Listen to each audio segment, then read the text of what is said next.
Thanks. All right. Thanks, Kiera, and good evening, everybody. I'm Avery. I use he, him pronouns. I'm the managing director at the Center for Third World Organizing, and excited for you all to be in conversation with us on tonight for this last fireside chat. We've had some dope chats all week, but really excited for this one. Folks know that in 2021, Ruckus became a part of the C2 Hub, and I'm really excited about that. I'm really excited to be in conversation with Eva and Annie about the wonderful, dope work that Ruckus has been up to and what it means in this moment. So let's get started with it. So I'll have you all introduce yourselves, and I will start with you, Eva.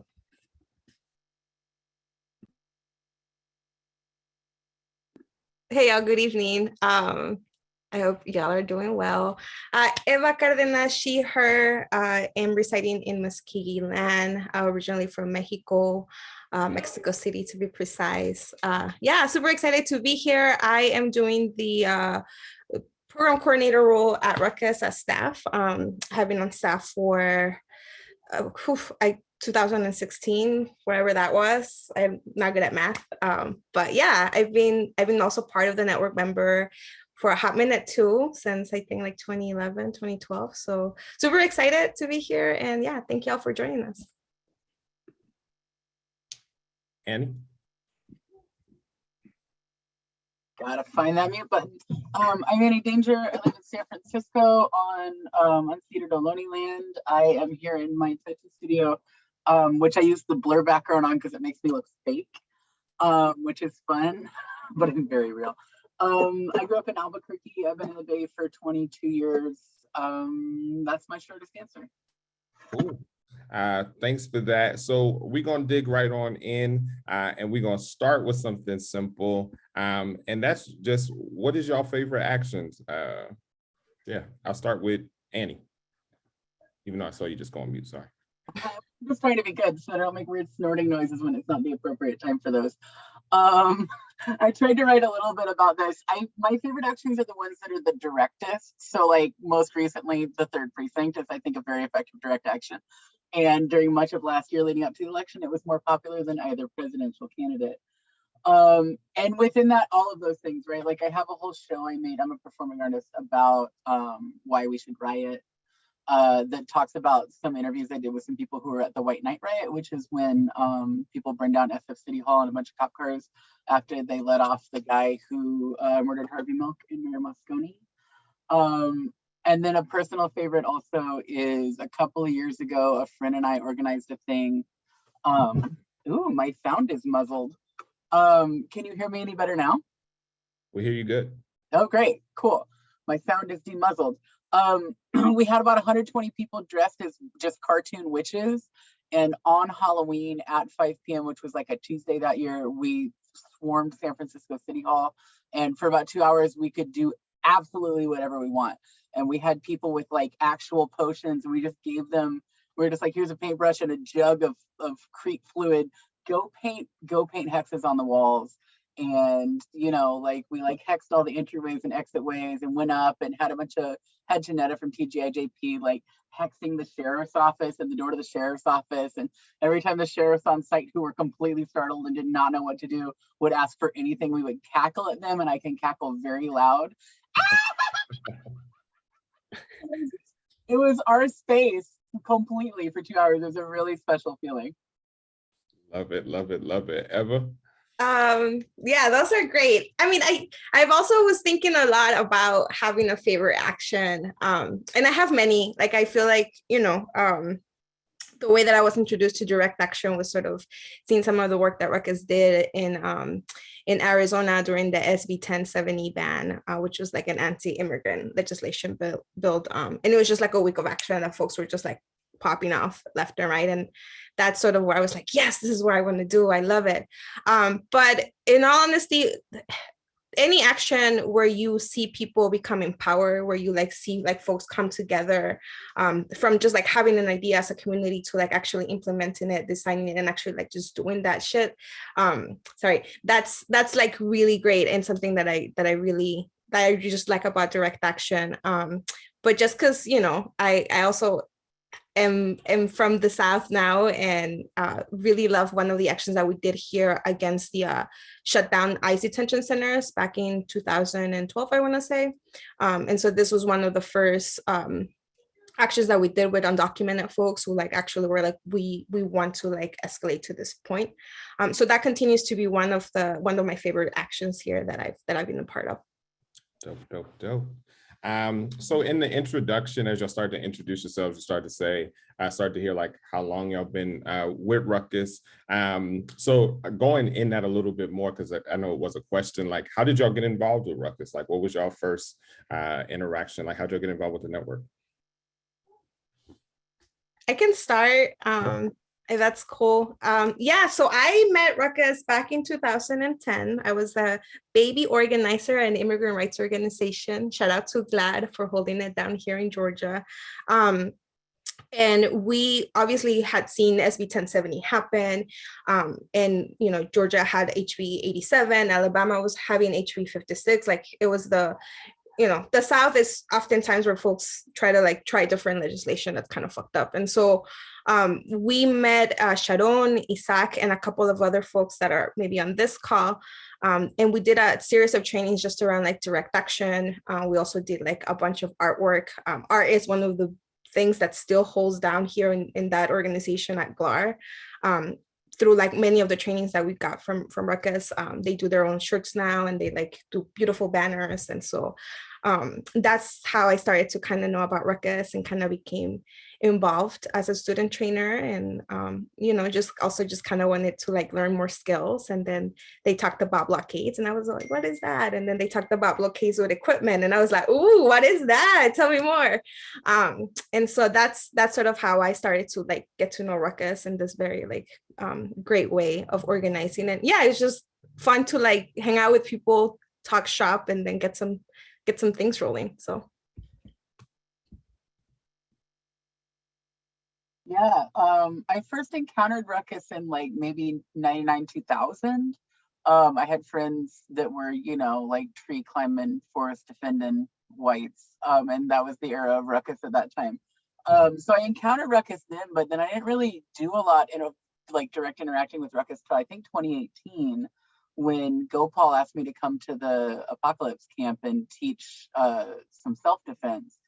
At which point I just, I have like overlapping skill sets and knew a lot of people. So I got to really like strut around camp and solve problems because I wasn't tied down to other tasks, which was a delightful way to introduce myself to Ruckus again.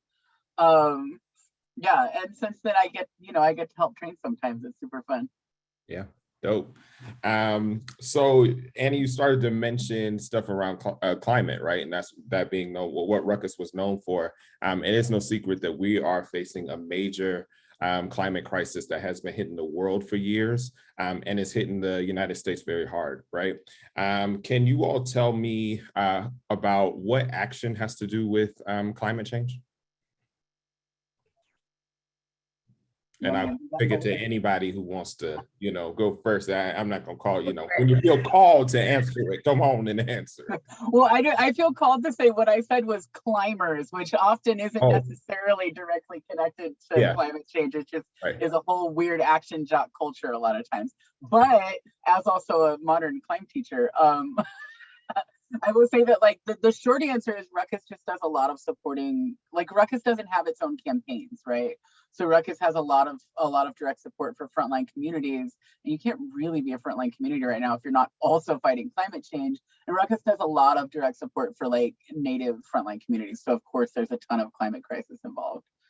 And then I feel like the other part of that for me is just like sort of strategic tactical, right? Like the people who are destroying the climate, right, are also the people who like have built the system of power and who benefit from it. That is why they are destroying the climate. And so like no means within that system can allow for change within the system, right? Like it's built that way.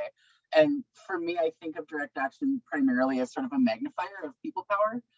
And so for me, direct action is about climate change because we need, it's in my head, it's not necessarily by any means necessary, it's by all means possible. And so especially like creative and like well-focused, precise direct action does that. Yeah. Thanks for that, Annie. Yeah, I mean, I think for me, as someone who is every day learning about action and I think everything that we do right now has an impact on whether, you know, how we're gonna go down. I think oftentimes the powers that be tend to believe and tend to sell the idea that, you know, we have infinite resources, that there's always a solution, that, you know, you can solve problems by throwing money at it, whereas climate really kind of brings us back to reality and is like, nah, like this is what's going down and this is what's going to happen. And I think just from doing some of the support work that we've been doing with different communities around, you know, stopping line 3, the different kinds of like legislation that's happening against protesting, like action is definitely something that is a very important tool for organizers and frontline communities, especially during this moment where we're constantly being attacked. And yeah, I mean, you know, frontline communities are the ones that have been impacted by climate change for a long, long time ago. They're the ones that are constantly showing us what the solutions are and demanding that those things happen. And so I feel very honored to just be part of a space where we can actually like collaborate with folks and get folks to like actually move forward on their campaign through building actions and through building trust with us. So yeah. Yeah. Thanks both. I think what you both lifted is right. And I know, like Annie, you brought up a point. I don't forgot it, but it should be a quote just about like direct action being the magnifier for change. I thought that was really, really dope. So you both talked about the, you know, being trainers for Ruckus, right? And I imagine when you came in, you got to do it in person. And 2020, things shifted for a lot of organizations, right? We couldn't do in-person stuff. 2020, 2021, magnifier for people power. There you go. Thank you. But yeah, in 2020 and 2021, we've had to move a lot of things online. We had to do that with C22, right? For many of our trainings. And you all did a training for trainers this year. Can you share a bit more about that? And what was it like to move your trainings online? Yeah, I can start with that one. Yeah, so in earlier this year around like the summer, we did a T for T with a bunch of different folks from different organizations. I think, you know, COVID similar to, or this pandemic similar to climate change has like the power of like just making all of the messed up things come to light. And I think for us, it was a big shift in terms of like, how do we create containers virtually that can support the development of folks that are, you know, becoming conscious, who are wanting to practice and think through like what direct action is. And so for us, that was a big shift. We learned a lot of different lessons. And also it was a thing of like, people are still going out to the streets. People are still showing up. People still want to like become, you know, become more active and become more involved through direct action. And so how do we continue to provide that support? It was very interesting. We definitely have a lot of lessons from it. Our focus with sort of that T for T was just how do people show up in a moment of rapid response? How do people show up with a purpose? Shout out to Sharon for naming that very clearly from the beginning, right? Like going out into the streets, not just for the sake of it, but actually having a purpose, moving with being careful with one another and taking care of one another, so that we can be there to support in the middle of a pandemic, you know, in the middle of a climate crisis, in the middle of uprisings. How do we do that for one another? And so it was very challenging in the sense that, you know, we have to learn all the Zoom things, and we had to like take a deeper thought through like what does container look like. And also those tools were some of the tools that we share and some of the lessons that we share with the folks that attended and were part of the T for T. And so we're hoping to continue to build with folks because we know that this pandemic is far from over. And also like we want to make sure that folks have curriculum and have access to resources so that they know, you know, next time that they have to go out into the streets, that they do it carefully, that they know their Buddha, they practice Pearl, that they do all these kinds of things to like make sure that they're building community and being careful. Annie, anything you want to add to? I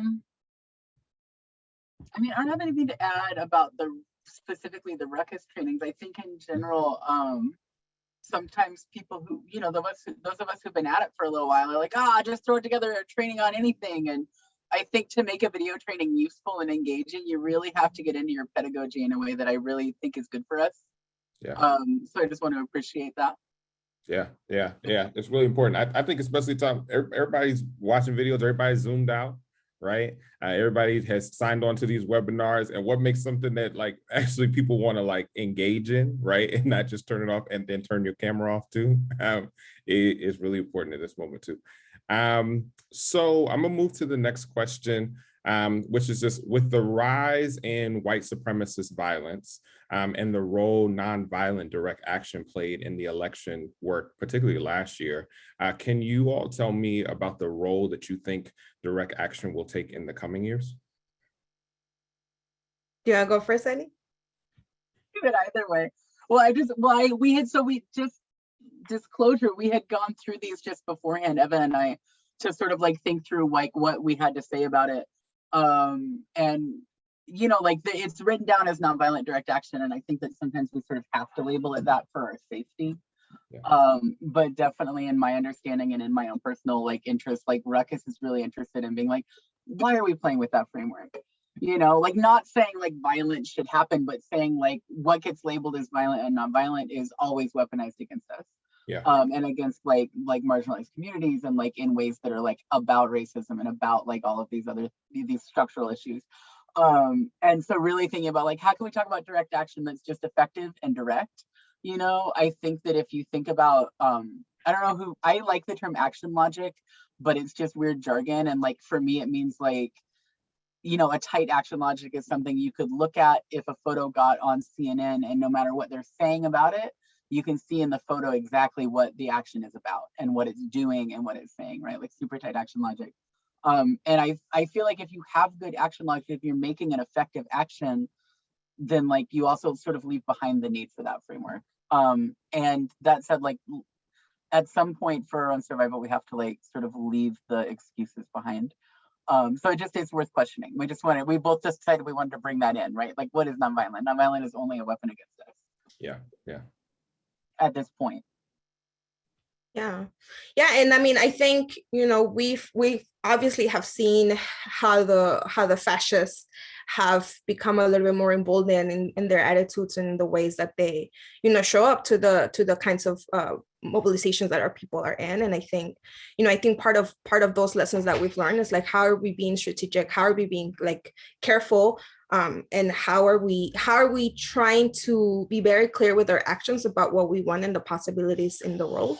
And also, how do we shine a light on what these fools are doing, right? Like, how are we like reflecting that mirror of like white supremacy and how like corrosive it is to like communities and dangerous.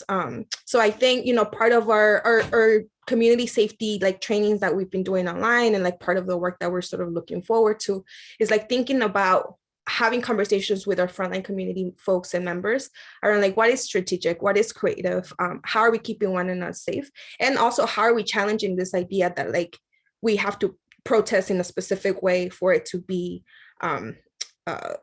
palpable to like the public. Like how are we challenging those notions? So yeah.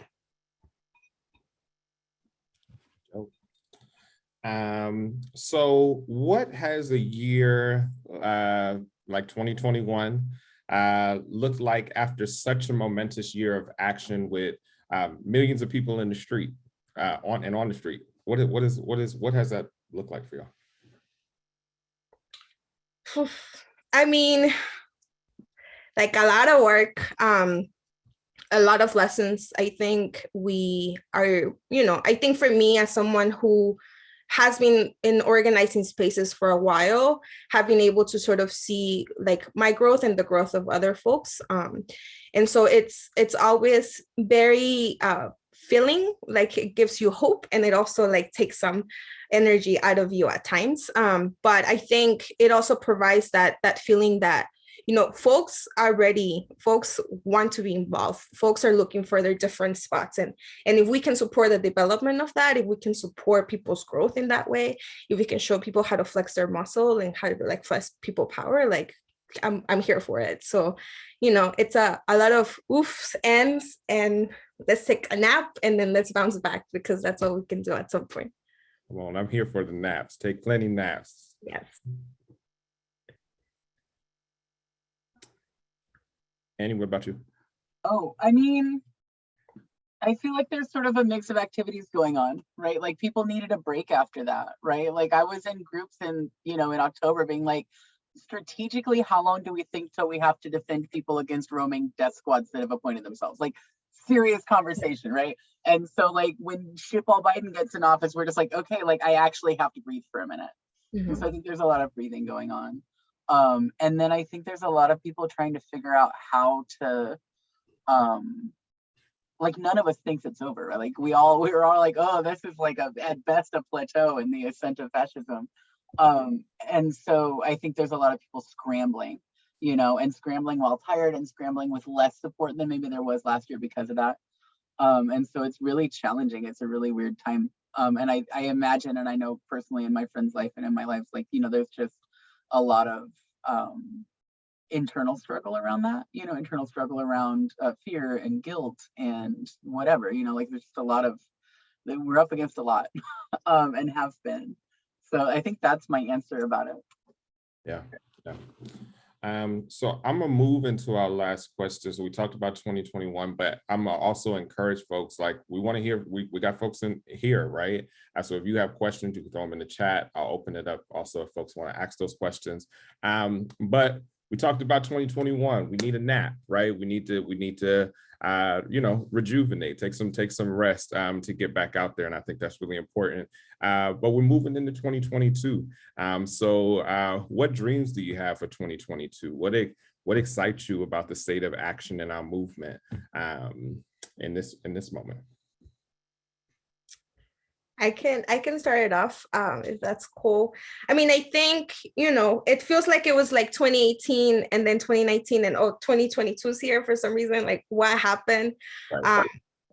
So it's just, it's a lot. And also like, I think we're excited to continue to think through how do we support frontline communities to think through direct action in a way that's, it's more than just like, we have a rally tomorrow and we have to do like 7 banners tonight. Like, how are we like actually holding conversation of the power of direct action in our campaign work? I think we're excited about, using some of the lessons that we learned in the virtual setting and also like continuing to sharpen that tool a little bit more and also like think about ways that we can become accessible to frontline communities. So like, we're thinking around like, what does it look like for a couple of us to like head down to different parts of the so-called United States and actually like help people think through the design, the logic, and then the implementation of a direct action. We're excited about the many people that have come into movement space in the last 2-3 years, right? And we're excited about folks willing and trust in us to like try different things. And so it looks very bright. It's also, we're still in a pandemic, but sometimes people don't feel like it's a pandemic. I don't know that, but there's, there's also like a power in sort of the narrative and cultural shift that we've sort of been handling in the past 2-3 years. And so I'm excited about that. I think, just piggybacking off what Annie said around like, because of whoever's in the administration right now seems to be less of a threat. I think it's good for us to take a breather. And I also feel like folks are being very careful about and more critical about the folks that are in power, even if they don't come out right like as a fascist, but they're being very critical as to how they're moving and they're challenging some of those notions. And so I'm really excited about that. And lastly, I'll say like I'm excited about the youth. Like the youth is life. They make shit happen all the time. And so, I think we're excited to like invite new people into the network to work with different communities and think about all the many different creative actions that we can pop off for next year. What would I add to that? I will add I only mean we all took a break because we needed it, and Biden's the closest we get to a break. That motherfucker's a fascist too. We all know it, just to be clear. Yeah, like the kids, man. Not only the kids are all right, but the kids are way less bogged down and have nothing to lose. Like they're like, look at my future. Um, and I feel like that mixed with everyone, especially, all right, sorry, I just step back. Like the first year and a half, 2 years of pandemic, and especially the quarantine of it, were this awesome moment, right? Like times of crisis are times of pivot, and times of crisis are times when like a lot of the social mores are upended, and it's sort of like in Street Fighter, right? When you do a juggle, where something's already, you've already broken the inertia of an object and it's already in motion. So it can get pushed any which way. And that's why everyone's struggling real hard to get it to push our way, because it could fall way worse or way better. And I think the sense of that we all had, as well as just a year and a half, that first year especially, of being like, listen, like, how do you want the world to work? Who is going to take care of you? Who has hurt you in the past and who is here for you now, was on everybody's mind, no matter who they were. And that's actually a fantastic boon to us, because we're on the fucking right side of history. And coming out of that, like, not that we're out of the pandemic, but coming out of that moment into whatever next stage of pandemic we're in, we have this giant, like, worldwide sense of like, I am done with this bullshit. You know, and you see that in the work crisis, and you see that in all these other areas where people are like, and I think that's so valuable. It's fantastic. And so in 2022, I want to see that. I want to see it put into, I think there's this challenge sometimes, I hope you can hear my cat meowing, where we, oh, she is distracted. Weasel, come here. This is the wizard. We, there is a, there's this challenge where people get into movement and they have like a first couple of minutes, you know, first year of being in movement when it's their first time here, where it's exciting and they think they can change the world by going to a march. And then you go to enough marches and you're like, whoa, this is only going to change my mind about coming to future marches. And I think that there's this chance that we have right now, and, you know, obviously that we always have, of showing people a more joyous and a more playful sense of the work that keeps us in the work, and that actually allows us to innovate the work, which is, like, in my opinion, one of the most exciting parts about Ruckus's upcoming interest, is really this thing about, like, how do we get direct action in people's imagination, and how do we get them to understand that, like, 99, if not 100% of the time, locking yourself to some shit isn't worth it, right? There's that 1% when you're, like, on the front line and you are locked to a literal piece of machinery, and you happen to have publicity about it, and you're locking at the exact right hour that will actually screw them massively instead of just screw them out of a single hour, right? And it all lines up. That's amazing. And every other time it's like, what else could we be doing, and how could we be not making ourselves get arrested? Yeah. You know, and I'm really interested in, like, generating new ways, because our tactics are all 30, 40 years old, at least at this point, and we're done. Let's come up with some new ones. So that's all the things that excite me about the future.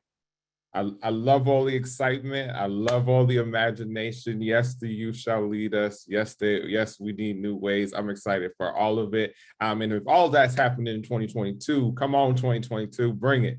I am ready for it. I'm ready for a nap too. But yeah, still ready for all that to happen after the nap. So I seen a question in the chat, and thanks for that. I'm really excited for that. From Matt, was it Matthew? Said, I definitely want to be a part of this. How could I be a part of that movement, be a part of this movement? How can folks plug into Ruckus, Eva? Yeah, so for 2022, we're going to be having a series of trainings online and also, like, in person. Drop us your email to make sure that you're on our listserv so you can get all the informations. And yeah, if you have an action that's, like, percolating and you want to talk about it, we'll also be having what we're calling either office hours or roundtable discussions to help folks think through that. But yeah, hit us up if you want a training. We would love to have y'all. And yeah, I think, you know, as someone that, like, enter into the direct action role through, like, meeting up with Ruckus Network folks and, like, training and doing art and all of that, I think that's a great way for us to, like, start building that relationship and getting together. So at this time, I'm gonna open it up for folks that's on the call. Maybe you got a question you didn't put it in the chat, you wanna ask. I'll open it up to y'all. Any questions? I don't really have a question. Just want to say thank you all for being here. The energy the way everything's been flowing. I know there's a lot of stuff going on. There's a billion things you could be doing right now, but you here and you really fighting a good fight. So just thank y'all for being here. And I'm so excited to learn and be a part of it any way I can. Appreciate that. Thanks. Thanks, and appreciate you for joining us. Others, any questions?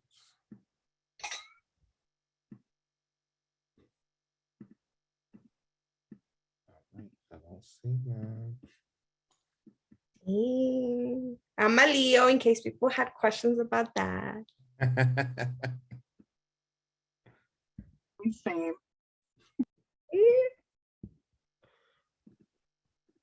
Okay.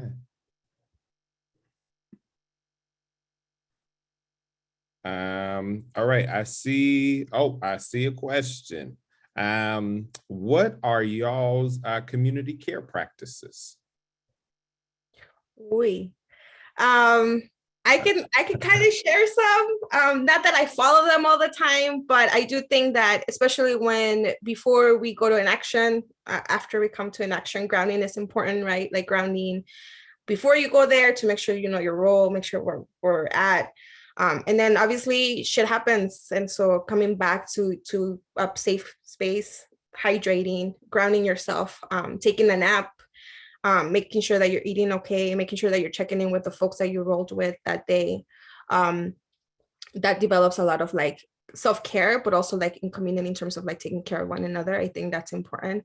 And yeah, you know, I feel like either by running or making sure that I'm eating right, it's important. Oftentimes as organizers, we tend to kind of leave our care at the end. And then somehow miraculously we're supposed to like do all the work and not feel bad about like not taking care of each other. And so I think it's important for us to kind of practice self-care and then encouraging other folks to do the same.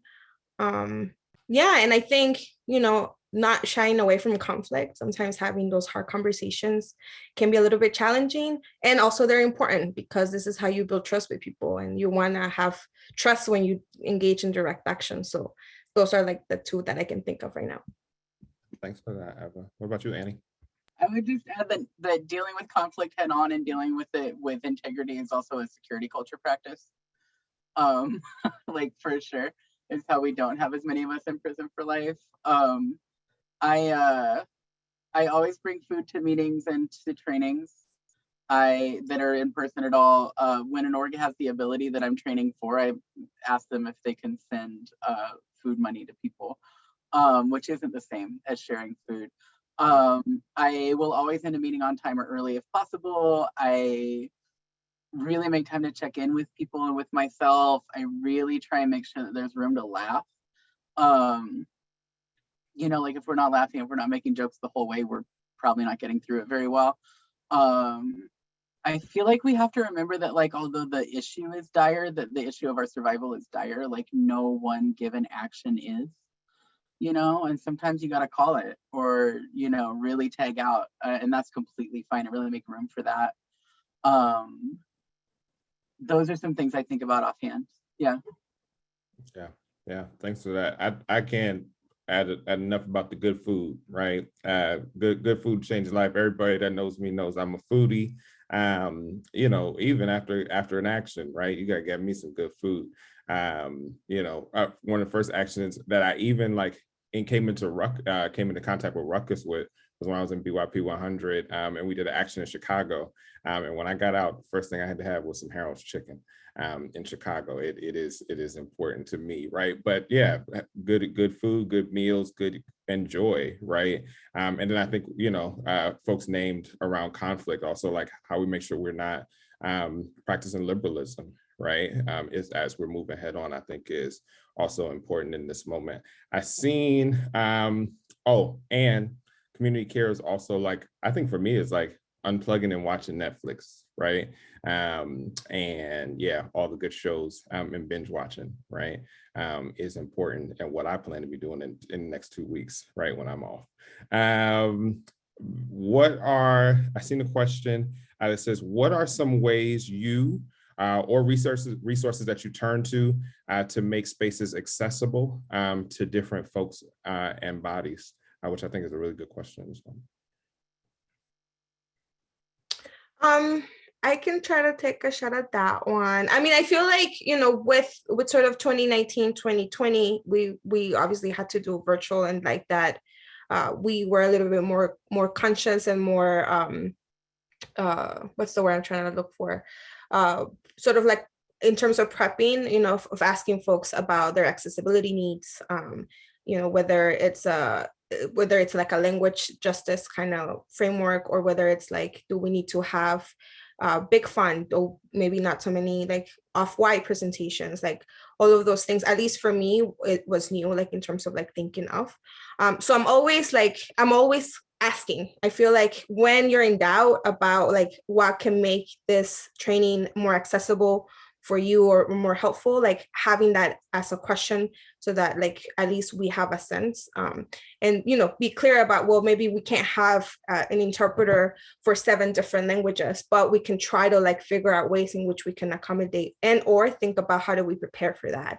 And so that's sort of a short answer of like what are some of the ways that can be happened. And I think it's also about taking into account that, like, yeah, how do we decolonize some of the ways that we've been taught into thinking about who belongs in spaces and who doesn't? And like, even when we don't mean it like that, like that's part of the work that needs to be done with oneself, so that we can show up in a better way. Yeah. Thanks, Eva. I feel like I could add to that, just thinking about how to make direct actions more accessible. I think that we similarly with expanding our imagination around what action can be, we have to expand our imagination around around how to make actions be things people can do. Like there's like the visible ones, right? Like that are like super simple, like who's climbing, who's locking themselves down for hours on end.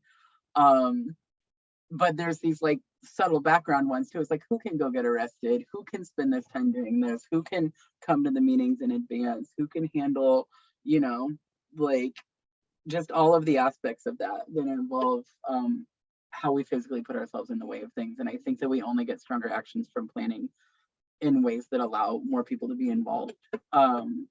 And so I guess I would add just that I think that goes from like how and when you're holding meetings, how long are those meetings, who's at those meetings, what are the spaces like, what are all those, out to like, we're talking about doing something, let's look at who's in the room and who's going to do it. And also let's figure out who's not here and start planning things that can work, that can incorporate more people, which might just mean more different roles too. Yeah. Cool. Thanks for that. Sorry, just going in the chat.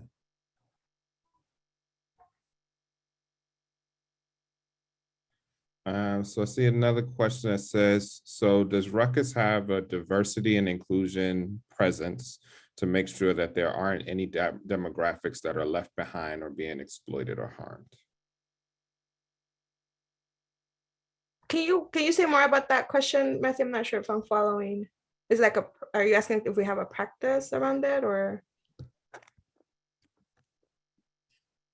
So it was based on, how do you know about the current events that are happening to demographics? How do you guys do the outreach? How do you learn where to show up and put boots on the ground? I see. Yeah, I mean, so, Ruckus has an amazing, at least I feel, an amazing way of like approaching our work. And that is that like, we don't parachute into communities, right? Like we want to build with communities and we want to be invited into space.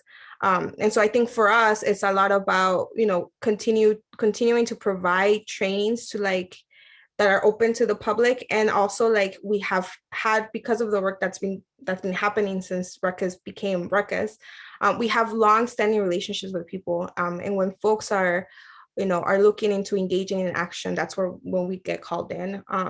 And that's sort of how when I was a organizer at GLAR, that's sort of how we got to know Ruckus, because we like invited Ruckus down to come and meet the teams and work with us and do all the trainings. And so I think in that sense, we wanna honor and we wanna come in the right way with folks.